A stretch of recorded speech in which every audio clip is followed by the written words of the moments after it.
Hello fellow writers. In this podcast we'll be looking at why it's important to understand your genre if you want to make progress in your writing. And I know understanding your genre could be seen as quite vague and a bit wishy-washy, so we'll try to break this down a bit and analyse what I mean by this. Also, if there's any differences or difficulties in this podcast kind of video, just let me know and I'll try to improve next time. So the reason why I want to talk about this today is because in my masters we always had to rationalise and reflect on the genre as a whole so that we can comment on our own work in a critical way with the intention of better understanding how our work stands on its own, how it stands out in the greater world of fiction of, say, science fiction or horror, and how it helps to progress that genre as well.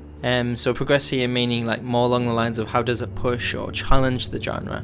This can include many things, from realizing when you're falling for tropes or cliches of that specific genre, meaning your fiction isn't as original or even much different from what has come before, which could also be translated into why would people read my science fiction story if they could just go and pick up an Asimov story. It also includes types of characters, themes and subject areas on which that genre touches upon the most, well, at least the most commonly anyway. But most importantly, it covers understanding that world of fiction at large and how you are carrying the proverbial torch from writers which preceded you, and how handing it off to the next generation of writers as well. So understanding a genre, especially the genre in which you are exploring yourself, really will give your narrative voice and authenticity that a lot of writers don't have these days, that either don't read enough or they don't consider their favourite authors to have such an impact on the validity of their own writing. This is something that I've learned, especially during my masters and my own writing afterwards as well. Like, I used to be a slave to Lovecraft's style, and I've talked about this in other videos as well. It's also important to not only understand that genre or which authors have influenced you, but genres on which interest you and also others that only seem partially connected and even sometimes not at all connected. I mean, if you look at any hugely successful author in today's multimedia world,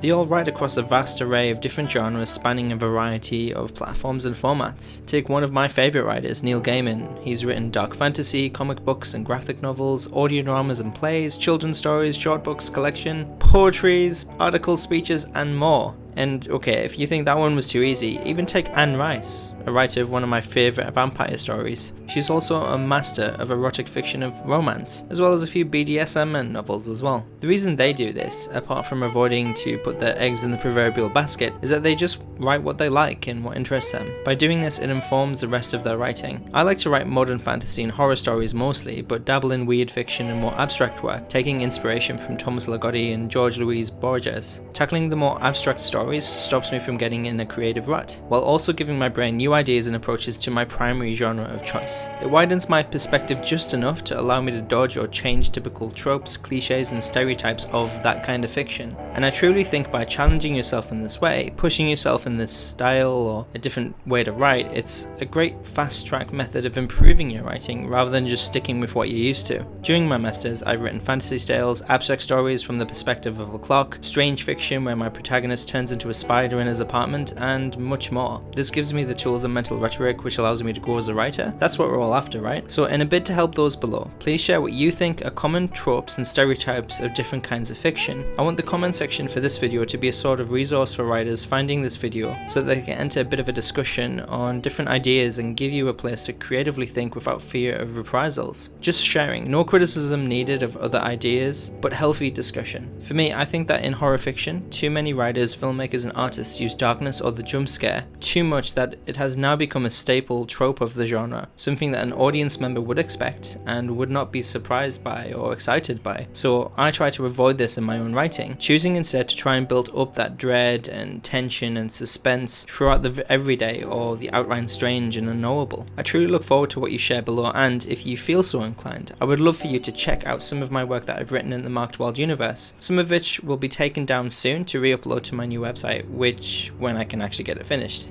Links will be below. Also, please feel free to share links to your own works, as I want this to be a community effort. While I don't have the time to instantly check out everyone's work, I promise to get around to reading everything submitted below. I'm a voracious reader. So, what to take away from this little podcast kind of an episode? 1. Read more work in your chosen genre so that you can more readily identify common characteristics which allow you to avoid tropes and cliches. 2. Read and watch works in other genres to widen your perspective and give you new ideas. 3. Try and write in different genres and styles to challenge yourself. 4. Share your thoughts on different genres below to enter a discussion with other writers. And finally, 5. Share links to your work and your writing below too. Let's get reading during this crazy time. Please like this video if you found it useful, or dislike it if you didn't, and please let me know why below. And share to any friends and groups who you think could gain even just a little bit of benefit from this too. It would help them out, and it'll also help me out to help me continue build my audience. Otherwise, I look forward to reading through the comments, and I'll see you in the next one. Ciao!